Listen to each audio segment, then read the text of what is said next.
رانا صاحب دوبارہ مذاکرات کے آغاز کا کوئی امکان ہے یا اس کے لیے کسی طرف سے کوشش ہو رہی ہے؟ میرا یہ خیال ہے کہ ہمارا جو جواب ہے وہ بڑا پردلیل ہوگا، اسرٹیو ہوگا، اور جو ہم نے لیگل پوائنٹس کا جواب دینا ہے اور جو پولیٹیکلی بھی وہ بڑا ریلیونٹ ہوگا، تو وہ ان تک پہنچ جائے گا۔ اگر ویسے آ کے یہ وصول کریں تو بڑی اچھی بات ہے، وہ ان تک پہنچ جائے گا۔ اور میرا خیال ہے کہ اب عمران خان صاحب نے تو خیر پچھلے 10-12 سال سے انہوں نے تو یہ کام کیا ہی نہیں ہے نا، اور ان کو شاید یہ بات ایسے محسوس ہو رہا تھا کہ یہ جو مذاکرات شروع ہیں شاید وہ غلطی ہو گئی ہے ہم سے، تو اس لیے وہ پہلی میٹنگ کے بعد دوسری نہیں کرنی، دوسری کے بعد تیسری نہیں کرنی۔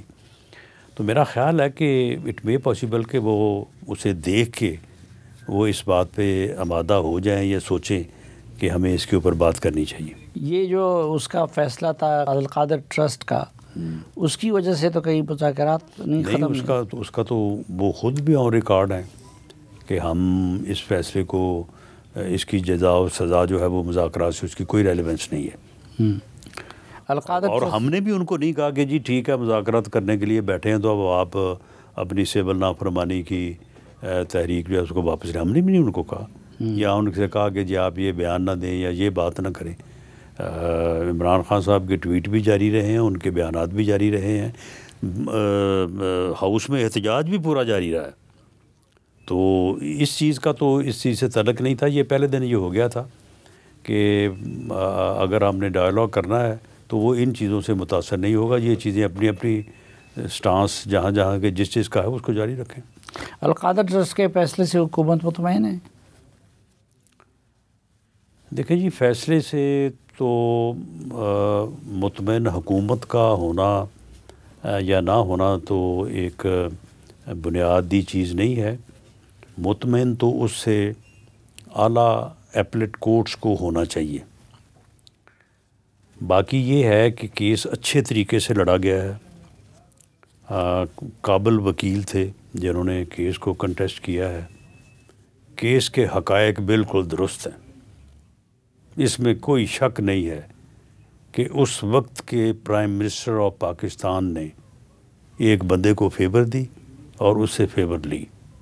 یہ 2+2 اور سادہ اس کیس کی ڈیفینیشن یہ ہے، نہیں تو اس میں کوئی شک اکاؤنٹ میں تو نہیں گئے ہیں نا، باقی ٹیکنیکل چیزیں جو ہیں وہ ادھر بھی ہیں ادھر بھی ہیں، لیکن اصل چیز وہ یہ اب عدالتیں جو ہیں، میں کیونکہ قانون کا طالب علم بھی ہوں، عدالتیں ایک صورت میں کہتی ہیں کہ یہ ٹیکنیکلی یہ بات بنتی تو نہیں ہے، لیکن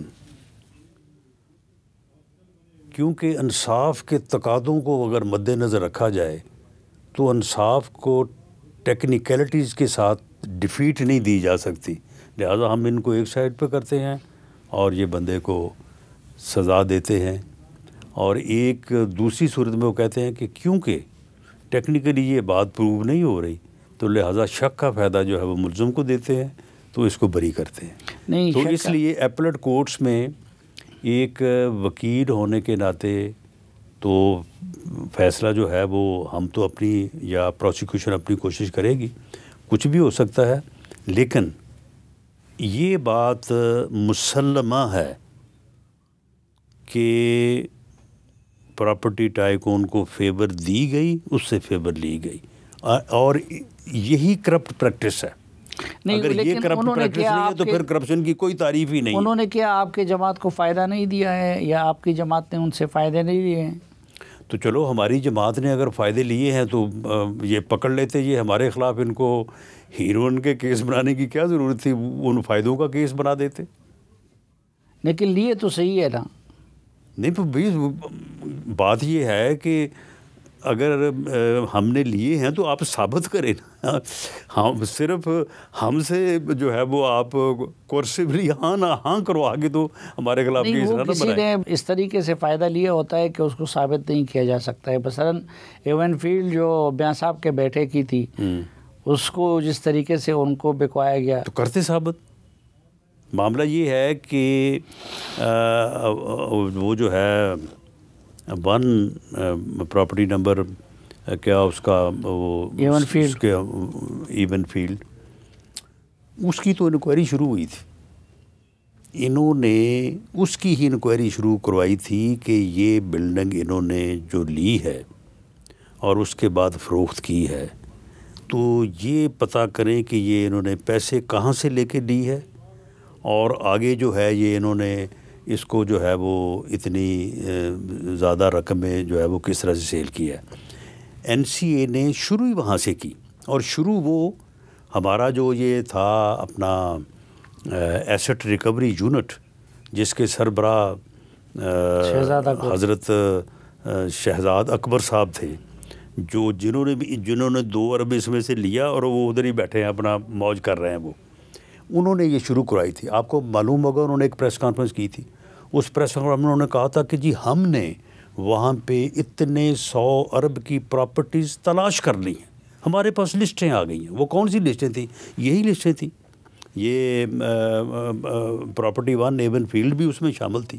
تو انہوں نے کہا کہ جی بس یہ ہم نے تلاش کر لی، اب ہم یہ کریں گے وہ کریں گے، یہ منی لانڈرنگ کا کیس بنائیں گے، اس کے بعد ان سب کو پکڑ کے لائیں گے، یہ پیسے بھی لائیں گے. تو انہوں نے ایسٹ ریکوری یونٹ نے کہا کہ جی یہ پتہ کریں. جب انہوں نے پتہ کیا تو حسن نواز نے وہاں پہ کہ میں نے پراپرٹی کس طرح سے لی ہے، اس نے اپنی جو رقم ہے یا جو اس نے اپنا وہاں پہ انویسٹمنٹ کی، اس نے اس کو ثابت کر دیا کہ جی مجھے یہاں سے اس طرح سے مجھے پیسے یہ ملے اور میں نے جو ہے یہ پراپرٹی جو ہے وہ خریدی ہے. وہ وہاں سے طالب علمی کے زمانے سے جو ہے وہ جب وہاں پہ وہ پڑھنے کے لیے تعلیم حاصل کرنے کے لیے گئے، اس وقت سے وہ چھوٹا موٹا یہ کام کر رہے تھے. انہوں نے کہا کہ اچھا تو یہ جس نے لی ہے اس نے پیسے کہاں سے لائے ہیں. تو جب ادھر کو گئے تو پھر انہوں نے اپنا صاحب سے پوچھا کہ جی آپ نے پیسے یہ کہاں سے لائے ہیں. تو انہوں نے بھی اپنے ثبوت پیش کیے، لیکن اس کے اوپر وہ مطمئن نہ ہو سکے، اور پھر این سی اے نے جو ہے وہ ان کے خلاف جو ہے وہ کیس بنا دیا. اس کیس کو سیٹل کرنے، اب اس میں جی وہاں پہ یہ بیان ہوا، کچھ بھی ہوا، اس کو سیٹل کرنے اور صاحب کی وہ رقم جو ہے اس کے اکاؤنٹ میں لانے، واپس لانے کے لیے جو اسے گورنمنٹ کی طرف سے فیسیلیٹیشن چاہیے تھی وہ دی گئی، اور اس کے بدلے میں یہ سارا کچھ جو ہے یہ کم از کم 7-8 ارب روپے کی پراپرٹی ہے، اس 2 کے علاوہ جو شہزاد اکبر صاحب نے وہیں پہ وصول کر لیا، تو یہ اسے حاصل کی گئی. لیکن وہ کہتے ہیں عمران خان کی جیب میں تو کچھ نہیں گیا ہے نا، انہوں نے ایک ٹرسٹ کو دیا ہے اور اسلام سکھانے کے لیے ایک ادارہ بنایا ہے. نہیں، کون سا ادارہ ہے؟ اس ٹرسٹ کا ٹرسٹی کون ہے؟ اس ٹرسٹ کا ٹرسٹی جو ہے وہ عوام الناس ہے، یا بائی ویچو آف دیکھیں نا لوگ ٹرسٹ بناتے ہیں اور اس کے بعد وہ کہتے ہیں کہ جی اس کا جو ہے وہ فلاں جو ہے وہ لوگ جو ہے وہ ٹرسٹی ہوں گے. اس کے ٹرسٹی وہ دونوں ہیں، میاں بیوی، اور انہیں اس ٹرسٹ میں وہی اختیار حاصل ہے جو آپ کو اور مجھے اس پراپرٹی میں ہے جو ہمارے والد سے یا ہمارے بزرگوں سے ہمیں حاصل ہوئی ہے.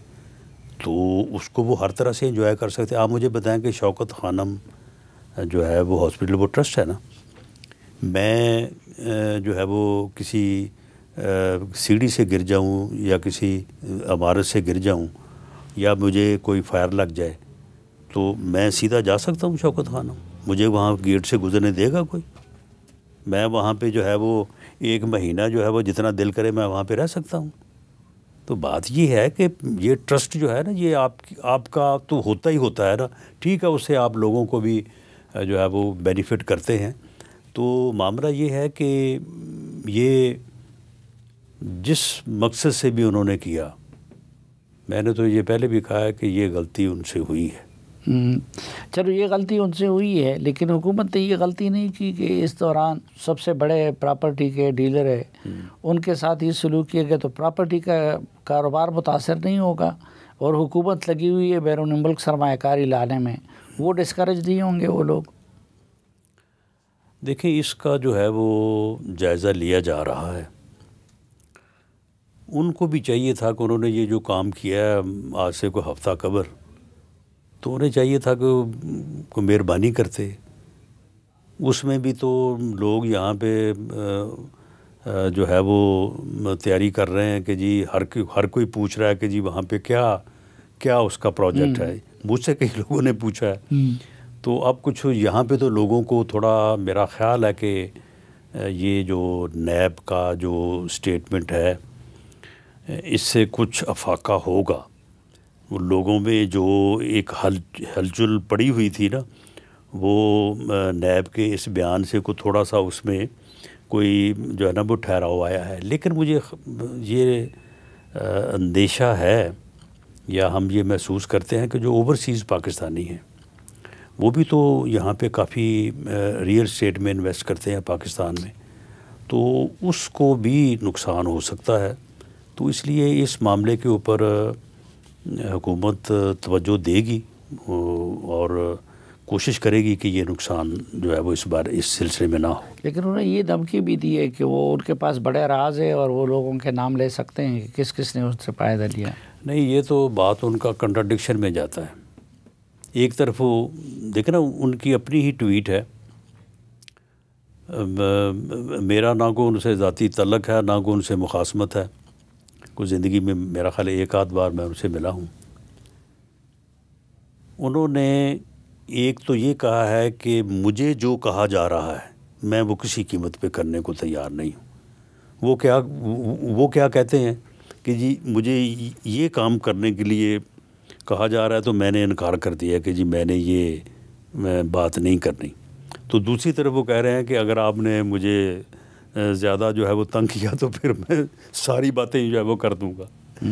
تو یہ تو ان کے اپنے بیان میں جو ہے وہ کنٹراڈکشن ہے. اس میں ایک پہلو اور بھی ہے.